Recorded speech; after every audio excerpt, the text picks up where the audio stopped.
mga kagargardays, minto ang ulan, magpipitas tayo ng kalabasa. Kasi nga, gagawin nating putchinggi. Putchinggi means Korean pizza? Ayun, putchinggi. Putchinggi daw ang tawag nila. O, tingnan yung mga pananin ko, makalat. Aray. Ayan. At titingnan tayo ng ito. Ito yung kukunin ko. Yan ang bunga. Meron ako isang bungang ganyan. Pero, pag malaki naman, hindi naman kayang ubusin. Meron din isa dito. Sobrang laki nito. Magulang na siya. Sobrang laki niya. Napitas ko ulit. At hanap tayo ng medyo maliit. Kaso yun naman ay sobrang liit.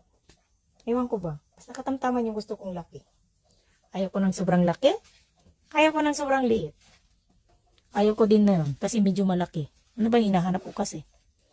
Di ko din alam. Oh, may hinahanap ako na something na baka may ase. Natatakot ako kasi hapon na. Alas 7 na ng dito, 7:30. 7:30 na, kaya ito pa, basura ko yan. Pag sa probinsya, ganyan ang basurahan.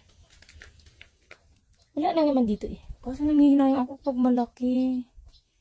Malaki yan. Kunti lang kami, 3 lang kaming kakain. Ay, yung kalahati kayo, taling ko sa kay ate ko. Putik! Putik siya, putik. Hindi yun putik. Putik, may putik. Maputik. Kasi nga umulan. Tingin tayo doon sa kabila, baka mayroon. Baka yung gusto nating laki or size, ay gusto natin malaki masyado kasi. May isa na sobrang liit. Ano ba kasi ang gusto ko? Ano bang gusto ko kasi? Ang gusto ko ay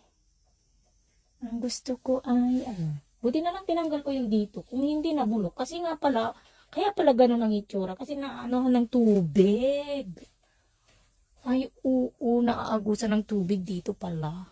Buti na lang, hinarvest ko na. Kundi sayang, 2 weeks, 1 week, ang ating ulan dito sa Korea. Buti na lang dito, hindi binabaha. Sa ibang area, binaha na, mga kagargar. Yung pananim ko, ayan, ang ating pananim. At, puti na nagsihulog na yung mga bulaklak. Kasi nga, ang tawag dito. Kamay sa ba? Pidara! Araso. Yung gi, uncong kung kakwa ka, puto.